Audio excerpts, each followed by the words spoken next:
പ്രതികരിച്ചപ്പോൾ വിദേശകാര്യ വിദഗ്ധൻ doctor P J Vincent നമുക്കൊപ്പം ചേർന്നു. Shri P J Vincent, America UN എന്ത് പറഞ്ഞാലും അമേരിക്ക എടുക്കുന്ന നിലപാടിനകത്ത് മാറ്റമുണ്ടാകുന്നില്ല. അത് ഇസ്രായേലിന് വ്യക്തമായിട്ട് അറിയാം. അതുകൊണ്ട് തന്നെ ഗസയിലെ കൂട്ടക്കുരുതി സിറ്റി പിടിച്ചെടുക്കുന്നവരെ തുടരുമെന്നുള്ള വ്യക്തമായ സൂചനകൾ പരോക്ഷമായും പ്രത്യക്ഷമായും നെതന്യാഹു നൽകുന്നതിനെ എങ്ങനെ ഇത് മറികടക്കാൻ ലോക രാഷ്ട്രങ്ങൾക്ക് കഴിയും? ഐക്യരാഷ്ട്ര യൂണിയന്റെ നിർദ്ദേശത്തിന് എന്ത് വിലയുണ്ടാകും? ഒരു വിലയും ഉണ്ടാവില്ല. ലോകരാഷ്ട്രങ്ങൾ എന്നുള്ള സങ്കല്പമൊക്കെ ഏകദേശം ഇല്ലാതായല്ലോ. ആഗോളാടിസ്ഥാനത്തിൽ കാര്യങ്ങളെ നിയന്ത്രിക്കുകയും നിശ്ചയിക്കുകയും ചെയ്യേണ്ടുന്ന യുണൈറ്റഡ് നേഷൻസിന്റെ സെക്യൂരിറ്റി കൗൺസിൽ കഴിഞ്ഞ ഒക്ടോബർ 7, 2003 ശേഷം ആരംഭിച്ച ഗസ യുദ്ധം അനവരതം തുടരുന്നത് തടയാൻ ഇതുവരെ ഒന്നും ചെയ്യാൻ സാധിച്ചിട്ടില്ലല്ലോ. അപ്പൊ അമേരിക്ക ഒരു പ്രശാസ്ത്രമായ നിലപാടൊക്കെ ഇപ്പോൾ സ്വീകരിച്ചിട്ടുണ്ട്. പക്ഷേ ഗസ യുദ്ധം എന്ന് പറയുന്നത് ഇസ്രായേൽ മാത്രം നടത്തുന്ന ഒരു യുദ്ധമല്ല. അത് അമേരിക്ക ഇസ്രായേൽ അച്ചുതണ്ട് നടത്തുന്ന യുദ്ധമാണ്. അതിൽ നാറ്റോ സൈനിക സഖ്യത്തിന്റെ പിന്തുണയുമുണ്ട്. ഇന്ന് ലോകത്തിലാകെ ഒരേ ഒരു സൈനിക സഖ്യമേ ഉള്ളൂ, അത് നാറ്റോയാണ്. അതിൽ 32 രാജ്യങ്ങൾ അംഗമാണ്. അപ്പൊ നാറ്റോ സൈനിക സഖ്യവും അമേരിക്ക ഇസ്രായേൽ അച്ചുതണ്ടും ചേർന്ന് നടത്തുന്ന ഒരു യുദ്ധമാണ് എന്ന് വായിച്ചു കഴിഞ്ഞാൽ സ്വാഭാവികമായിട്ട് നമുക്ക് പ്രതിസന്ധി ഉണ്ടാവില്ല. അപ്പൊ അതാണ് അതിലെ യാഥാർത്ഥ്യം. കാരണം ഇസ്രായേൽ ഇറാനെ ആക്രമിച്ച ഘട്ടത്തിൽ അമേരിക്ക എന്തിനാണ് ആ യുദ്ധത്തിൽ പങ്കെടുക്കുന്നത്? കാരണം അത് അമേരിക്കയ്ക്ക് വേണ്ടി കൂടി നടത്തിയ യുദ്ധമാണ് എന്നതുകൊണ്ടാണ്.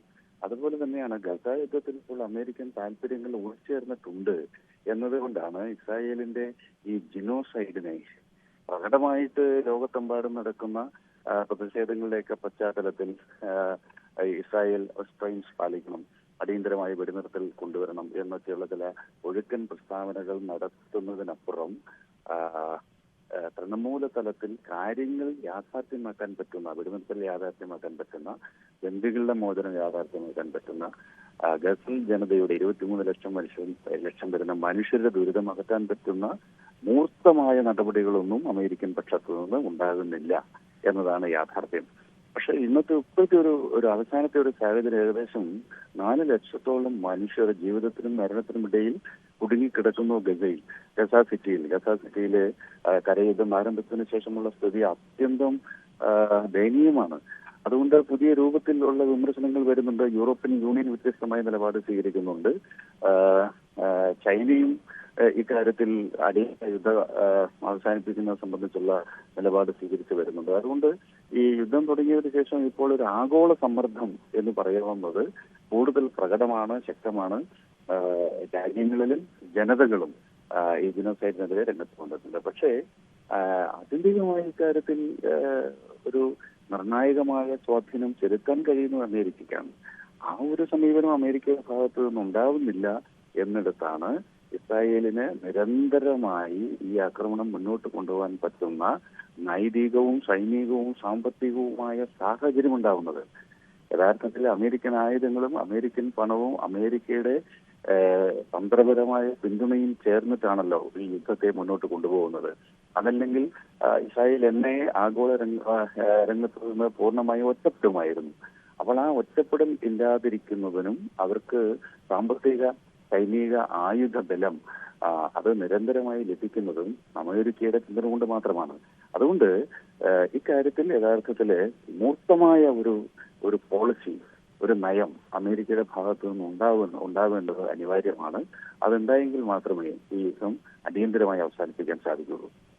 അറബ് രാഷ്ട്രങ്ങളുടെ ഭാഗത്ത് നിന്ന് ഇപ്പോൾ ഖത്തർ എടുത്തിരിക്കുന്ന നിലപാട്, അറബ് രാഷ്ട്രങ്ങളുടെ ഉച്ചകോടി ദോഹയിൽ പ്രഖ്യാപിച്ചിരിക്കുന്ന നിലപാടൊക്കെ ഒരു വശത്തുണ്ട്. അപ്പോഴും അമേരിക്ക ഖത്തറിനെ തണുപ്പിക്കാനുള്ള നീക്കങ്ങളിലേക്ക് കടക്കുന്നു. മാർക്കോ റൂബിയോ ഖത്തറിൽ സന്ദർശനം നടത്തുകയൊക്കെ ചെയ്യുന്ന ഒരു സാഹചര്യമുണ്ട്. ഈ സബ്മിറ്റിൽ പറയുന്ന കാര്യങ്ങളൊക്കെ അത് വെറും പ്രസ്താവനകൾ മാത്രമായി ഒതുങ്ങിപ്പോകും, അങ്ങനെ കൂടി കരുതണോ ഈ സമയത്ത്? കഴിഞ്ഞ സെപ്റ്റംബർ 7 ദോഹയിൽ ഇസ്രായേൽ നടത്തിയ വ്യോമാക്രമണം സ്വാഭാവികമായിട്ടും അമേരിക്കൻ പ്രൊട്ടക്ടറേറ്റുകളാണ് ഈ ഗൾഫ് രാജ്യങ്ങൾ. അമേരിക്കയുടെ ഒരു സംരക്ഷിത രാഷ്ട്രമായ ഖത്തറിൽ ഇസ്രായേൽ ആക്രമണം നടന്നു. അത് നൽകുന്ന സൂചന എന്താണെന്ന് വെച്ച് കഴിഞ്ഞാൽ ഇസ്രായേൽ അമേരിക്ക താല്പര്യം ഇൻവോൾവ് ആയ കാര്യത്തിൽ ഒരു സഖ്യരാഷ്ട്രത്തെ പോലും കടന്നാക്രമിക്കാൻ ഇസ്രായേൽ തയ്യാറാകും.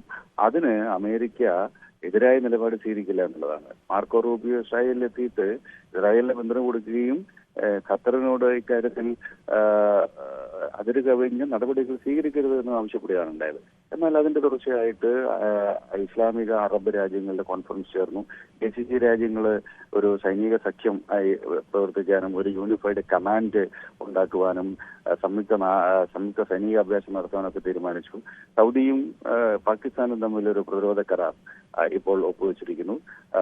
Mutual defence pact, strategic mutual defence pact ഒപ്പുവെച്ചിരിക്കുന്നു. അപ്പം ഇതെല്ലാം ആ മേഖലയിലുള്ള അരക്ഷിതാവസ്ഥയുടെ സൂചനയാണ്. അപ്പോൾ അറബ് ഇസ്ലാമിക ലോകം അതുപോലെ GCC രാജ്യങ്ങളും ഒറ്റക്കെട്ടായി ഇസ്രായേലിനെതിരെ രംഗത്ത് വന്നിട്ടുണ്ട്. അവർ സമ്മർദ്ദ തന്ത്രങ്ങൾ ഘടിപ്പിച്ചിട്ടുണ്ട്.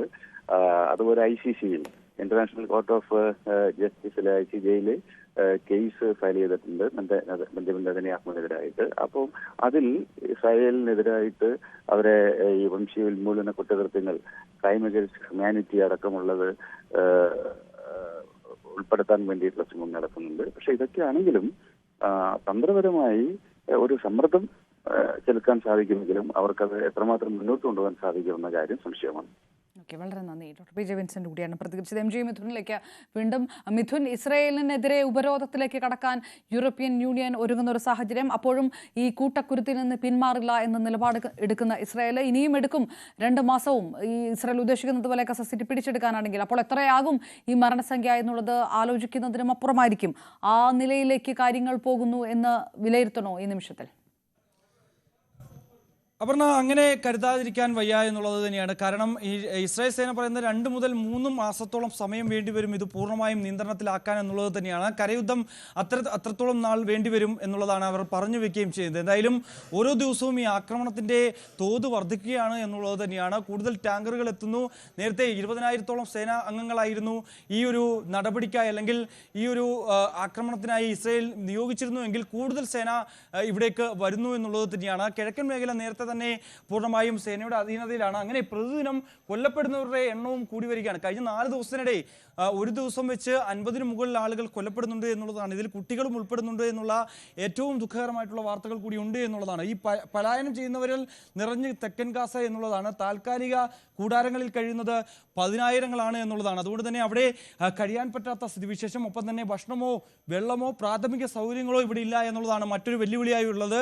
ഇതുമൂലം മരണപ്പെടുന്നവരുടെ എണ്ണവും കൂടുതലാണ് എന്നുള്ളതാണ്. പട്ടിണി മൂലം മരിക്കുന്നവരുടെ എണ്ണം അതിക്രമിച്ചു വരുന്ന ഒരു സാഹചര്യം. അത്രത്തോളം ഭയാനകരമായിട്ടുള്ള, അത്രത്തോളം ദുഃഖകരമായിട്ടുള്ള വിവരങ്ങളാണ് ഗാസയിൽ നിന്ന് വരികയും ചെയ്യുന്നത്. അതായത് ഗാസയിൽ ഒരു ഇടവും സുരക്ഷിതമല്ല എന്നാണ് ജനങ്ങൾ പറയുകയും ചെയ്യുന്നത്. കാരണം ജനിച്ച മണ്ണിൽ മരിച്ചു വീഴേണ്ട അവസ്ഥയിലേക്ക് കാര്യങ്ങൾ പോവുകയും ചെയ്യുന്നു. ഇത്തരത്തിൽ UN രക്ഷാസമിതി അല്ലെങ്കിൽ UN ഇത് സംബന്ധിച്ചുള്ള അന്വേഷണത്തിന് ശേഷം ഇസ്രായേലിനെതിരെ പറഞ്ഞ ചില കാര്യങ്ങളുണ്ടായിരുന്നു. അതായത് 1994-ൽ റുവാണ്ടയിൽ നടന്നതിന് സമാനമായിട്ടുള്ള വംശഹത്യയാണ് ഇപ്പോൾ ഗാസയിൽ നടന്നുകൊണ്ടിരിക്കുന്നത് എന്നുള്ളത് തന്നെയാണ്. അതുകൊണ്ട് തന്നെ കരയുദ്ധം നടക്കുന്ന സാഹചര്യത്തിൽ ഇതിൽ നിന്ന് പിന്നോട്ട് പോകണം ഇസ്രായേൽ സേന എന്നുള്ള അഭിപ്രായമായിരുന്നു UN രക്ഷാസമിതിയിലും അടക്കം ഉയർന്നു വരികയും ചെയ്തത്. പക്ഷേ ഈ ഒരു അന്വേഷണ റിപ്പോർട്ട് പുറത്തു വന്നതിന് തൊട്ടു പിന്നാലെയാണ് ഈ ഒരു കരയാക്രമണത്തിലേക്ക് ഇസ്രായേൽ കടക്കുകയും ചെയ്ത്. ഒപ്പം തന്നെ അതിൽ ചേർത്ത് വെക്കപ്പെടേണ്ട ചില കാര്യങ്ങൾ കൂടിയുണ്ട്. ഇസ്രായേൽ ക്യാറ്റ്സ്, അവരുടെ പ്രതിരോധ മന്ത്രി ചില വാചകങ്ങൾ എക്സിൽ കുറിക്കുന്നു. ആകാശത്ത് തീമഴ പെയ്യാൻ പോവുകയാണ്, ഗാസയിലെ ആകാശത്ത് ഇനി മുതൽ തീമഴ പെയ്യുമെന്നുള്ള പ്രഖ്യാപനം നടന്നതിന് തൊട്ടു പിന്നാലെ ഈ സൈന്യം ആക്രമണം വ്യാപിപ്പിക്കുകയായിരുന്നു. കരയുദ്ധം മാസങ്ങൾ നീളുമെന്ന് നമ്മൾ നേരത്തെ സൂചിപ്പിച്ച പോലെ തന്നെ അതിനുവേണ്ടിയുള്ള എല്ലാ ഇടപെടലുകളും എല്ലാ യുദ്ധസന്നാഹങ്ങളും ഗാസയിലേക്ക് എത്തിക്കൊണ്ടിരിക്കുന്ന സാഹചര്യം. ഒപ്പം തന്നെ സലാഹുദ്ദീൻ റോഡ് ചെറിയ ഇടവേളയിലേക്കായി ഇപ്പോൾ തുറന്നു നൽകുകയും ചെയ്തിട്ടുള്ളതായിട്ടുള്ള സുപ്രധാനമായിട്ടുള്ള വാർത്തകൾ കൂടി വരികയും ചെയ്യുന്നുണ്ട്. ഇതുവഴി ജനങ്ങൾക്ക് പോകാമെന്ന് പറയുന്നു. അത് പ്രത്യേകിച്ച് ഞാൻ നേരത്തെ സൂചിപ്പിച്ച പോലെ തന്നെ അൽ റാഷിദ് റോഡിലേക്ക്, ആ പാതയിലേക്ക് എത്തിച്ചേരുന്നതിനുള്ള മറ്റൊരു ബദൽ മാർഗം കൂടിയാണ് ഈ സലാഹുദ്ദീൻ റോഡ് എന്നുള്ളത്. അതും തുറന്നു നൽകുകയും ചെയ്തിട്ടുണ്ട്. പക്ഷേ ഇവിടെ കൂടെയൊക്കെ ഒരു സുരക്ഷിതമായ ഇടം കണ്ടെത്താനാകാതെ ജനങ്ങൾ പലായനം ചെയ്യുകയാണ്. പലായനം ചെയ്താൽ പോലും തന്നെ അവർക്ക് സുരക്ഷിതമായ ലക്ഷ്യസ്ഥാനത്തേക്ക് എത്താൻ സാധിക്കുന്നില്ല എന്നുള്ളത് തന്നെയാണ്. അവിടേക്ക് പോകും വഴി വലിയ ആക്രമണങ്ങൾ ഉണ്ടാകുന്നു. ഈ മേഖലയിൽ നേരത്തെ ഈ ഖത്തർ ഉൾപ്പെടെയുള്ള രാജ്യങ്ങൾ ഈ